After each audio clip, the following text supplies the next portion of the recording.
Jubilee Hills BRS అభ్యర్థి సునీతకు రోజుకొక twist తగులుతుంది. మాగంటి సునీతకు ఫ్యామిలీ సర్టిఫికేట్ ఇవ్వడంపై శేర్లింగంపల్లి తహసీల్దార్ అభ్యంతరం వ్యక్తం చేశారు. గోపీనాథ్ కుటుంబ సభ్యుల సర్టిఫికేట్ విషయంపై వివాదం నడుస్తూ ఉండడంతో వివరణ ఇవ్వాలని మాలినీదేవికి, మహానంద కుమారికి నోటీసులు జారీ చేశారు. అయితే నోటీసులకు వివరణ ఇచ్చేందుకు శేర్లింగంపల్లి తహసీల్దార్ కార్యాలయానికి మాగంటి కుటుంబ సభ్యులు వచ్చారు. విచారణ సమయంలో మాగంటి మొదటి భారీగా చెబుతున్న వారు ఎలాంటి ఆధారాలు సమర్పించకపోవడంతో ఈ నెల 25వ తేదీకి మరొకసారి విచారణకు వాయిదా వేశారు తహసీల్దార్. తన కుమారుడి మరణంపై అనేక అనుమానాలు ఉన్నాయని గోపీనాథ్ తల్లి అనుమానం వ్యక్తం చేశారు. హాస్పిటల్లో ఎప్పుడు చేరాడు, ఎందుకు చేరాడో కూడా తనకు తెలియదని అన్నారు. హాస్పిటల్లో ఉన్నప్పుడు పరామర్శ కోసం వెళితే తనను చూడనివ్వలేదన్నారు. కేటీఆర్ కూడా తన కుమారుడిని పరామర్శించేందుకు వచ్చాడని, ఆయనకు అడిగినా కనీసం తనను పట్టించుకోలేదన్నారు. హాస్పిటల్లో ఏం జరిగిందో కేటీఆర్ చెప్పారని గోపీనాథ్ తల్లి డిమాండ్ చేశారు. అంత్యక్రియలకు రాకుండా ఓ పార్టీ నాయకులు అడ్డుకొని బెదిరింపులకు గురిచేశారని తారక ప్రద్యుమ్న ఆరోపించారు. ఇట్ హ్యాడ్ స్పెల్లింగ్ ఎందుకంటే నేను తమిళనాడులో పుట్టి అప్పుడు నా స్పెల్లింగ్ తప్పుగా రాశాడు. ఇప్పుడు when I change the spelling at that time అప్పుడు ఐ పుట్ మై మదర్ నా దగ్గర ఇప్పుడు లేదండి, ఫిజికల్ కాపీ నా దగ్గర లేదు. Taraka Pradyumna that's my legal name. ఇప్పుడు నా బర్త్ సర్టిఫికేట్ నా ఫస్ట్ నేమే తప్పుగా ఉంది. అప్పుడు నేను మార్చాలి కదా for any legal document purposes or anything, for my passport later or anything. ఇప్పుడు నా పాస్పోర్ట్ కూడా నా ఫాదర్ నేమే ఉంటుంది, మాగంటి గోపీనాథ్ అని క్లియర్ గా. 25th నవంబర్ కి పోస్ట్ చేశారు. ఏదైనా సబ్మిషన్స్ ఉన్నా, ఏదైనా డాక్యుమెంటరీ ఎవిడెన్సెస్ ఉన్నా కూడా సబ్మిట్ చేయమన్నారు. అది తప్ప ఏమి జరగలేదు. విచారణ అనేది ఏం జరగలేదు. ఏమైనా డాక్యుమెంట్స్ ఉన్నాయా తీసుకొచ్చారా అని అడిగారు. లేదు వేస్తాం, సర్టిఫైడ్ కాపీస్ వేస్తామని, వాళ్ళు కూడా డాక్యుమెంట్స్ వేస్తామని చెప్పారు. సో అందుకని ఇద్దరికి ఆపర్చునిటీ ఇచ్చుకుంటే ఏదైనా డాక్యుమెంట్స్ ఉంటే వేయండి, సో దట్ ఫైనల్ హియరింగ్ పెట్టుకుంటాను అని చెప్పేసి 25th నవంబర్ కి వేయడం జరిగింది. విడాకులు లేదు, కోర్టులో కూడా ఇంకా ఆ విడాకులు డిస్మిస్ అయిపోయింది. ఎలాకి ఇచ్చారో తెలిసి ఇచ్చారో ఎవరిదాని చెప్పుకుంటారు. విడాకులు లేదు, వీళ్ళకి పెళ్లి నేను చేయలేదు అయినా మాట్లాడుకుంటున్నారు. కొడుకన్నాడు ఎప్పుడైనా వచ్చి మాట్లాడతాడు, అవకాశం ఉంది కాబట్టి. డైవర్స్ అయితే మాట్లాడే అవకాశం లేదు. అయినా కొడుకు చేయవలసిన బాధ్యత తండ్రికి లేదా? ఎంతో కొంత 10 రూపాయలు ఉంటే 1 రూపాయి నాటికి ఇవ్వాలి కదా.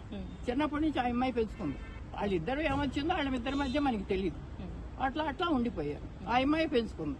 చివరికి ఎంతో కొంత ఆస్తి ఉంది కదా, ఆ వాడి వాటాన వాడికి ఇవ్వాలి కదా. వాడిని సాంతం తీసేసి అంతా నేనే అంటే ఎట్లా అవుతుంది? వాళ్ళు కూడా ఉన్నారు, వాడికి కూడా కొంత రావాలి.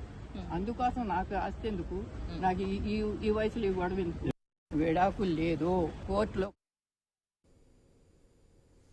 ఇక జూబ్లీహిల్స్ బీఆర్ఎస్ అభ్యర్థి సునీతకు రోజుకొక ట్విస్ట్ తగులుతుంది. మాగంటి సునీతకు ఫ్యామిలీ సర్టిఫికేట్ ఇవ్వడంపై శేర్లింగంపల్లి తహసీల్దార్ అభ్యంతరం వ్యక్తం చేశారు. అలాగే మాగంటి గోపీనాథ్ తల్లి కూడా కొన్ని కొత్త విషయాలు ఆవిడ మీడియాతో మాట్లాడిన పరిస్థితి, తన కొడుకు మరణంపై కొన్ని అనుమానాలు ఉన్నాయంటూ కూడా ఆవిడ మీడియా ముఖంగా మాట్లాడిన పరిస్థితి. రైట్, మరిన్ని పూర్తి అప్డేట్స్ మా కరెస్పాండెంట్ ప్రవీణ్ అందిస్తారు. ప్రవీణ్.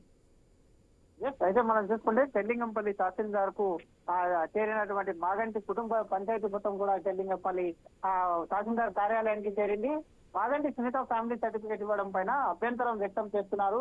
అదేవిధంగా అభ్యంతరాల పైన వివరణ ఇవ్వాలని మాలినీదేవికి, మహానంద కుమారికి నోటీసులు కూడా జారీ చేశారు. ఆ నోటీసులకు వివరణ ఇచ్చేందుకు శేర్లింగంపల్లి తహసీల్దార్ కార్యాలయానికి మాగంటి కుటుంబ సభ్యులు అయినటువంటి తహసీల్దార్ కార్యాలయంలో తమ అభ్యంతరం తెలిపేందుకు వచ్చినటువంటి మాలినీదేవి, ఆ ప్రద్యుమ్న తారక్, ఆ మాగంటి సునీత తరపున ఆయుధ మొత్తంగా కూడా హాజరైనటువంటి కూతురు దిశిరా, లీగల్ అడ్వకేట్ లలితారెడ్డి ఈ నెల 25వ తేదీన మరోసారి విచారణకు వాయిదా వేసినటువంటి తహసీల్దార్ విచారణ వాయిదాకు వేసినట్టు జరుగుతుంది. వీరు ఆ ఇరువురు ఫ్యామిలీస్ మెంబర్స్ కూడా అక్కడ హాజరు కావడం జరిగింది. వాళ్ళ వాదనలు విన్న తర్వాత ఇక ఆ మొత్తం టోల్గా కూడా ఇరువురి నుంచి విన్న తర్వాత 25వ తారీఖు వరకు ఆ యొక్క పెండింగ్ లో పెట్టడం జరిగింది. మాగంటి గోపీనాథ్ తల్లి ఆ కుర్మమ్మ మాట్లాడుతూ నా కుమారుడి మరణం పైన అనేక అనుమానాలు ఉన్నాయంటూ కూడా చెప్పడం జరిగింది. ఆసుపత్రిలో ఎప్పుడు చేరాడు, ఎందుకు చేరాడు కూడా తనకు తెలియదని అని కూడా చెప్పడం జరిగింది. ఆసుపత్రిలో ఉన్నప్పుడు పరామర్శ కోసం వెళ్తే తనను చూడనివ్వలేదంటూ కూడా విమర్శలు చేశారు.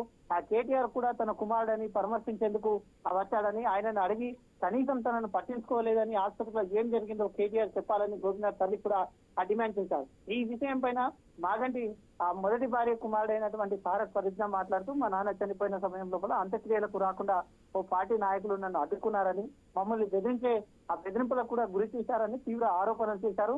మాగంటి ఇంటి పేరు లేకపోవడంపై ప్రశ్నించగా ఆ కోసరాజు అనేది మా అమ్మ నుండి వచ్చిందని ఇదే కంటిన్యూ అవుతుందని అన్నారు.